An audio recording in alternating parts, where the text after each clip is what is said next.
Les jeudis de l'économie avec la BCI. BCI, la banque partenaire de tous les entrepreneurs calédoniens.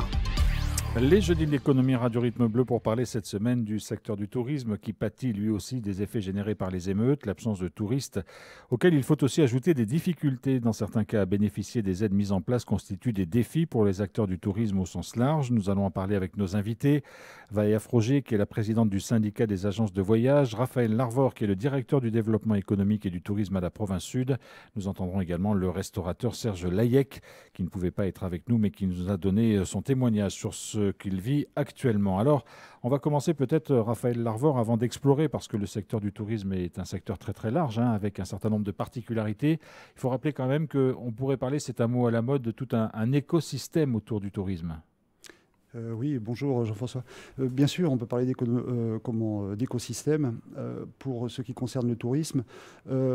Puisque évidemment, il est assez difficile d'ailleurs de qualifier le tourisme, puisque il couvre finalement beaucoup de secteurs distincts. Ça peut aller du transport maritime, évidemment, à l'hôtellerie, en passant par la location de voitures. Donc on est sur quelque chose d'extrêmement large. Donc voilà, le vocable de écosystème est assez bien pertinent.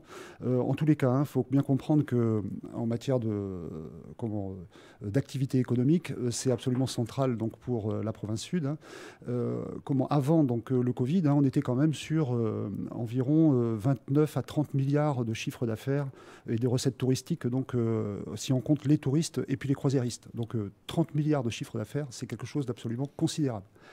Et donc avec ensuite un ruissellement sur l'ensemble de l'économie, évidemment, de la province. On était en progression constante, on est arrivé à 130 000 touristes. Alors évidemment, le Covid est arrivé par là, ça a ralenti, ça a stoppé, et puis le redémarrage a été plutôt lent, mais néanmoins, ce redémarrage était une réalité. Alors ce qui s'est passé, évidemment, le 13 mai dernier, a mis là pour le compte à terre finalement tous ces efforts de reconstruction post-Covid qui commençaient à porter leurs fruits. Il faut dire, pour ajouter au chiffre d'affaires, 30 milliards encore, je le répète, ça représentait en emploi quelque chose de considérable, puisque en fait il était estimé à environ 5 000 emplois directs. Sur la Nouvelle-Calédonie, et donc principalement concentré dans la province sud, concernant le secteur tourisme au sens large. Et aujourd'hui, c'est bien l'ensemble du secteur touristique qui subit les effets des émeutes du 13 mai. Oui, bien entendu. Tous les secteurs sont touchés, tous ces écosystèmes en quelque sorte. Tous les secteurs sont touchés à plus ou moins, avec plus ou moins d'intensité. C'est vrai qu'on n'a plus de touristes. Ça, c'est clair. On a quand même un flux, ne serait-ce que par les forces de l'ordre, qui permettent de compenser un petit peu l'activité dans certains endroits, évidemment, sur certaines activités, restauration peut-être, bar sans doute, à Nouméa. Néanmoins, ça n'est pas à la hauteur de ce que représentait le tourisme, évidemment, et les croisiéristes, dans la situation antérieure.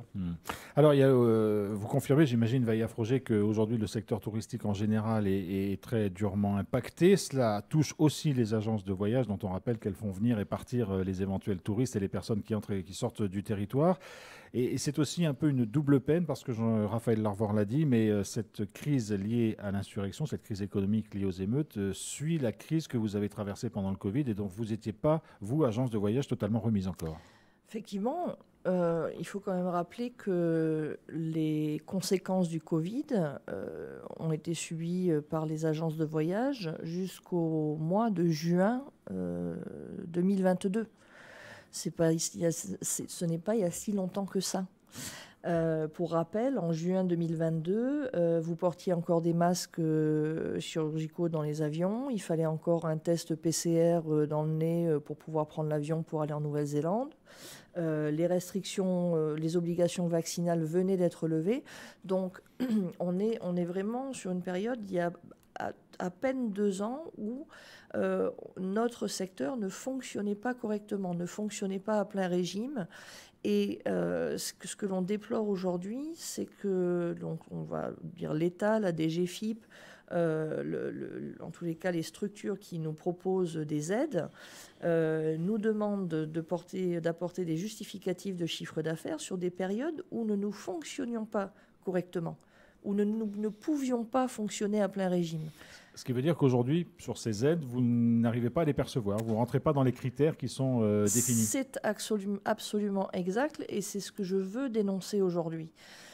C'est très bien de mettre en place des aides, c'est parfait, c'est une bonne idée. Or, je vous donne un exemple précis, le mien. J'ai fait ma demande de fonds de solidarité de l'État pour le mois de mai, où j'ai perdu plus de 50% de mon chiffre d'affaires. Eh bien, j'ai reçu une réponse le 9 septembre pour me dire que, eh ben non, en fin de compte, je n'avais pas perdu suffisamment de chiffre d'affaires, puisqu'il se base sur mon mois de mai 2022. Qui était encore un mois impacté par le Covid. Voilà. Exactement. Donc, nous, on souhaiterait vraiment aujourd'hui que ce soit les agences de voyage, les agences de tourisme, le syndicat que je représente et les acteurs du tourisme en général. On a besoin d'avoir des interlocuteurs en face de nous. On a fait des courriers, on a passé des coups de téléphone, ça ne fonctionne pas. Donc, j'espère réellement que ce cri d'alerte sur votre antenne va nous aider à nous faire entendre pour que les aides qui sont proposées soient cohérentes et voilà, nous permettent à nous d'avancer et de tenir et de continuer à travailler. Aujourd'hui, il y a combien d'agences de voyage qui sont encore debout et combien ont mis la clé sous la porte? Alors avant le Covid, on avait 10 agences de voyage qui représentaient à peu près 150 employés. Après le Covid, il nous restait 8 agences de voyage pour environ 70 employés. Aujourd'hui, après les émeutes du 13 mai, il y a 7 agences de voyage. Il y a une agence qui a été pillée, brûlée, saccagée, et on pense évidemment à notre collègue qui a subi ces exactions. Et on n'a pas un état précis puisque il y a eu des licenciements économiques, il y a du chômage partiel en cours, donc c'est voilà. Difficile de savoir exactement. Exactement. Alors Raphaël Larvor, ces aides, elles sont multiples. Hein. Il y a les aides qui ont été mises en place par l'État. La province Sud a mis en place aussi un certain nombre d'aides. L'idée, c'était d'arriver à couvrir le plus possible les besoins des entreprises, en complément peut-être les uns des autres. C'est encore ce maillage peut-être qu'il faut affiner selon vous? Alors oui, effectivement, je confirme ce que vient de dire Vaya. Les aides de l'État sont trop lentes à arriver, ça c'est un fait. On est aujourd'hui dans une course de vitesse, et on ne peut pas se permettre d'attendre et de regarder les entreprises mourir. Ce constat, qui est une évidence, a poussé donc la province Sud à proposer des aides au lendemain des exactions du 13 mai. Des aides pour aider les entreprises, alors pas simplement les entreprises touristiques, qui d'ailleurs étaient moins touchées que d'autres entreprises artisanales par exemple ou industrielles à Ducos évidemment. Donc la province Sud avait pris les devants en fait pour permettre le versement des salaires et ça nous a quand même coûté la bagatelle de plus d'1 milliard. Donc mise en œuvre très rapidement. Ce plan d'urgence-là est venu en fait en complément d'un plan d'urgence qui existait déjà d'ailleurs depuis le mois de novembre de 2023 où sur la constatation d'un ralentissement économique généralisé, la province Sud avait également pris l'année dernière l'initiative de mettre en œuvre justement une série d'aides. Donc là, ce plan d'urgence malheureusement est arrivé à son terme puisque de toute façon les finances de la province Sud sont exsangues, mais nous avions quand même entre décembre de 2023 et juin 2024 dépensé environ 260 millions d'aides directes aux entreprises. Pour nous, c'est très important la rapidité d'action et ces aides ont été versées. Parce qu'il faut bien comprendre que l'important, c'est de faire en sorte que les entreprises restent à flot. On n'était pas là pour rembourser des salaires on est là pour faire en sorte que les entreprises réussissent à continuer à pouvoir vivre, à pouvoir payer leurs charges de façon à ce qu'elles ne disparaissent pas. Parce que ça a un coût. Les chiffres que je viens de vous donner représente un coût pour la collectivité, mais ce coût serait bien supérieur si ces entreprises disparaissaient définitivement et qu'il fallait finalement recommencer à tisser un tissu économique en fait qui aurait été partiellement détruit. Reconstruire, c'est très très compliqué. Détruire, c'est facile. Voilà. Je voudrais compléter, si vous le voulez bien, les propos de Raphaël. Les dispositifs, il y a des dispositifs qui ont été mis en place effectivement rapidement. On va parler du chômage partiel et on va parler notamment des banques qui proposent les prêts garantis par l'État, les PGE. Dans notre secteur, le secteur du tourisme, nombre d'entreprises ont souscrit des PGE au moment du Covid pour justement avoir de la trésorerie pour tenir le coup et réussir à passer ces 18 mois. Ces PGE, nous sommes toujours en train de les rembourser. Donc aujourd'hui, moi, je vais demander à mon banquier un PGE. Il va me dire, vous êtes bien gentil, chère madame, mais vous avez déjà un PGE en cours. Donc, il y a un moment, les aides qui nous sont proposées ne sont plus cohérentes. C'est plus possible. Et il faut vraiment que ces personnes qui réfléchissent et qui mettent ces aides en place descendent sur le terrain avec nous pour comprendre les situations et que ces aides, elles soient vraiment adaptées à ce que nous, on est en train de vivre. Il y a d'ailleurs eu, Raphaël Larvor, une note de l'autorité de la concurrence dont on a parlé à destination des pouvoirs publics pour faire en sorte effectivement que ces aides soient les plus cohérentes possibles. Alors personne n'est mis en cause évidemment parce que chacun réagit le plus vite possible et à sa façon, mais il y a peut-être encore ce besoin d'harmonisation, en tout cas de précision sur les aides les différents organismes ou collectivités qui versent des aides. Oui, il ne faut pas payer deux fois. Ça, c'est effectivement une instruction qui est très claire. Là, en l'occurrence, pour donc, les aides à la suite donc, des exactions, c'est la province sud qui a tiré donc, la première. Maintenant, donc, l'État, au travers donc, de ce qui vient d'être dit, le financement donc, du chômage partiel, a permis donc, de maintenir quand même des salaires. Donc, là, on a été contraint de faire des vérifications pour voir justement si on ne couvrait pas deux fois la même chose. C'est très, très important.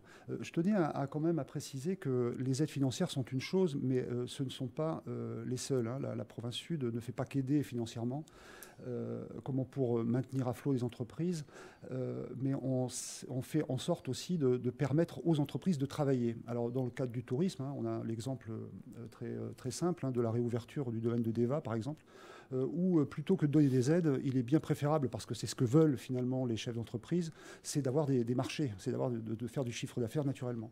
Donc ce qui effectivement nous a poussé à réouvrir là au mois d'août le domaine de Deva pendant les vacances.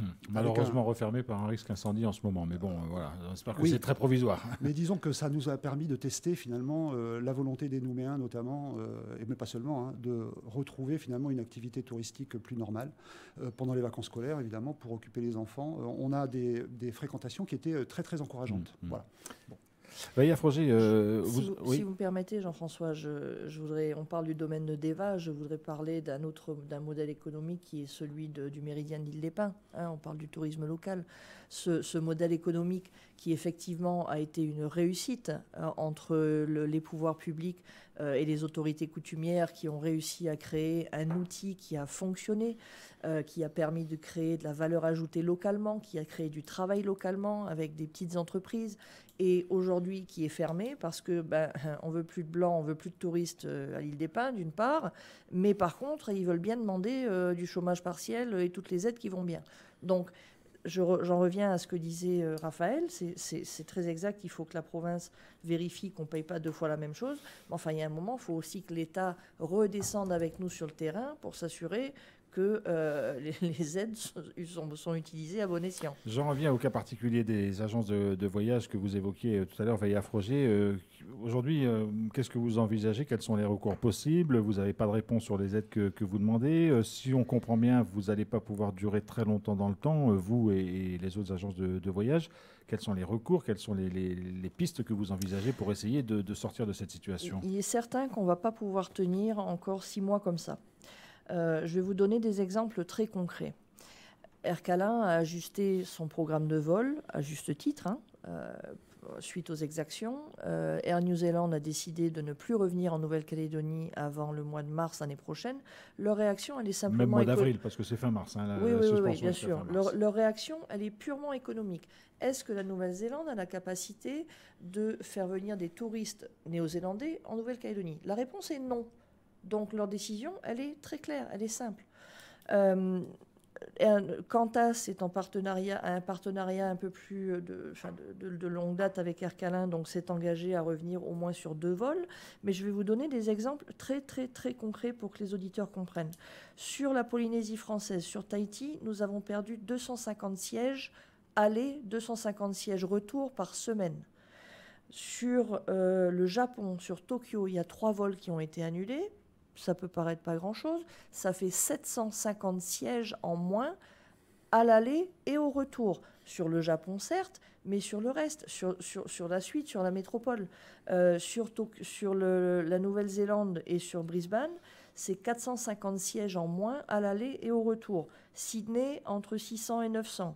Donc aujourd'hui, le nombre de sièges s'est tellement réduit pour rentrer et sortir de Nouvelle-Calédonie que d'une part, nos clients nous disent excusez-nous, mais enfin vos tarifs sont quand même très très élevés et ils ont raison. Et d'autre part, c'est compliqué de faire revenir du touriste quand il n'y a pas de siège disponible. Donc il y a une vraie réflexion à mener autour de ça. Et encore une fois, je demande à l'État qui doit venir nous aider sur ce sujet, de descendre sur le terrain avec nous pour le faire. Nous, ce qu'on souhaiterait, pour en revenir concrètement, vous me posiez la question sur les aides, c'est que nos situations et nos demandes d'aide soient examinées sur la base de nos chiffres de 2023, puisque 2023, c'est l'année où on a recommencé à travailler correctement. Alors, il y a un autre secteur dont il faut parler, parce que vous l'avez rappelé, Raphaël Larvor, c'est tout un écosystème, le tourisme. Il y a les hôteliers restaurateurs. Alors, ils bénéficient en ce moment notamment de la présence de forces de l'ordre, ce qui fait qu'ils arrivent quand même à maintenir une activité, mais ça reste compliqué pour eux. Nous avons interrogé l'un des restaurateurs présents sur Nouméa, puisqu'il a 4 restaurants, c'est Serge Layec. Il a fait un point sur ces 4 restaurants, et notamment sur celui du golfe de Tina, puisque c'est l'un des restaurants sur lequel il a subi des exactions. On l'écoute. Dès la nuit du 13 mai, nous avons été pillés, cambriolés, saccagés au restaurant du golfe de Tina. On a eu une première incursion de plusieurs cambrioleurs émeutiers qui ont fracassé les portes d'entrée du golfe et par la suite rentré dans le bar du restaurant. Ils sont revenus à plusieurs reprises, mais les voisins vigilants les ont repoussés, donc ça c'est une bonne chose. J'ai eu une aide par la suite liée au pillage. Mais j'ai eu des aides économiques qui sont liées à la perte d'activité. Justement, cette perte d'activité aujourd'hui, qu'est-ce que vous constatez? Est-ce que vous arrivez à peu près à la quantifier? Bien sûr, sur Tina, c'est 50% de perte d'activité aujourd'hui, mais on a eu bien évidemment 100% de perte d'activité les 10 premiers jours pendant la fermeture totale. Et on est progressivement remonté à une activité qui représente à peu près la moitié de ce qu'on fait d'habitude, parce que sur le restaurant du golfe de Tina, je n'ai pas pu ouvrir le soir encore. L'ambiance est encore un petit peu anxiogène, bien que ce soit calmé. L'accès au golf et au restaurant est maintenant bien sécurisé. Mais par souci de sécurité pour les clients et les personnels, je préfère attendre le mois d'octobre pour envisager une ouverture le soir.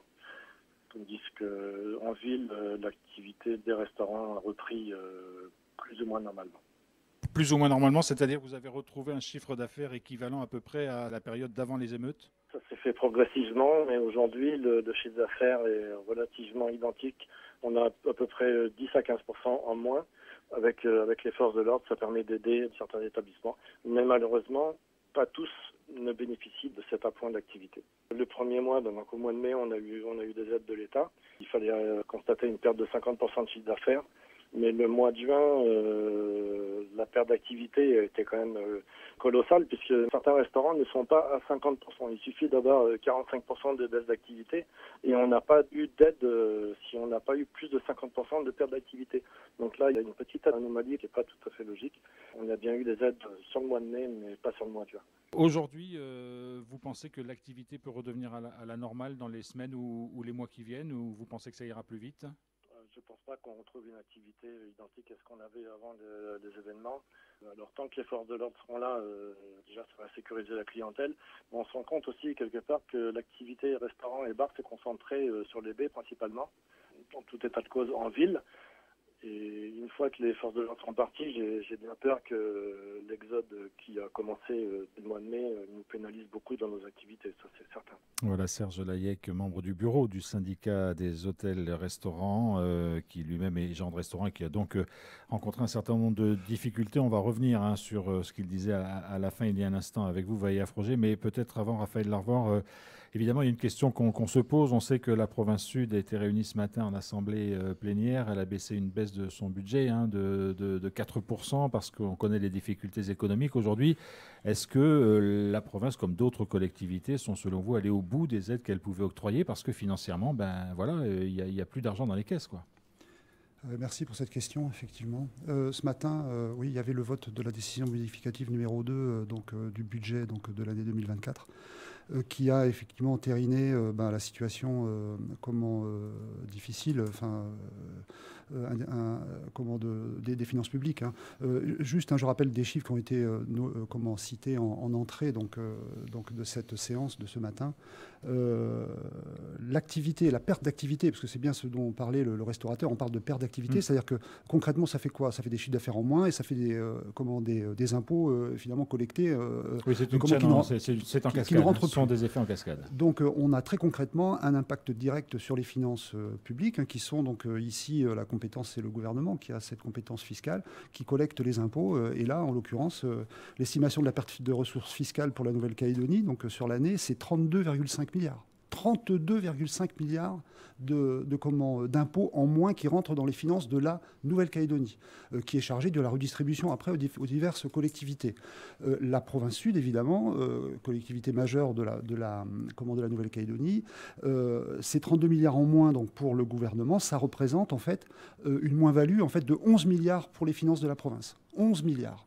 Donc autant dire qu'effectivement, avec 11 milliards en moins, je dirais qu'on ne va pas pouvoir continuer à aider tel qu'on a pu le faire. On est passé à autre chose. Vient se rajouter en plus de ça une situation qui n'était pas évidemment favorable de la part du gouvernement, puisque même s'il a repris les versements ces derniers mois de la fiscalité de reversement, pour la province, il y a quand même un déficit qui se chiffre aujourd'hui à 6 milliards. C'est-à-dire que le gouvernement, la Nouvelle-Calédonie doit à la province sud 6 milliards.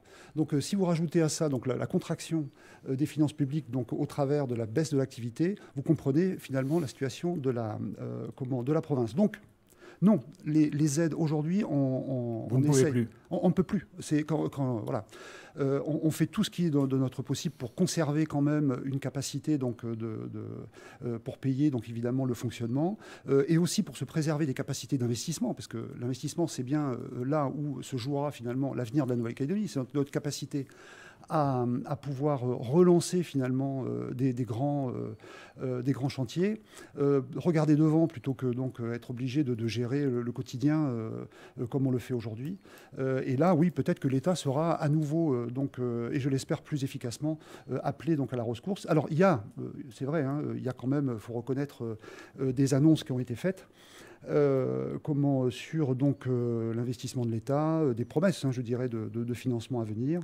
Mais bon, on peut apprécier ces annonces de soutien, mais on attendra les versements pour s'en féliciter véritablement.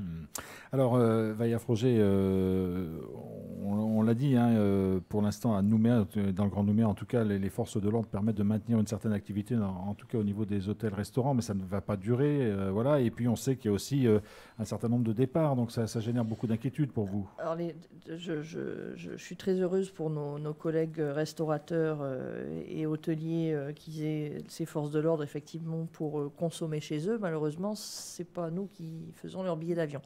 En revanche, je voudrais vraiment rebondir sur un terme qu'a utilisé Monsieur Layek, c'est le terme d'exode.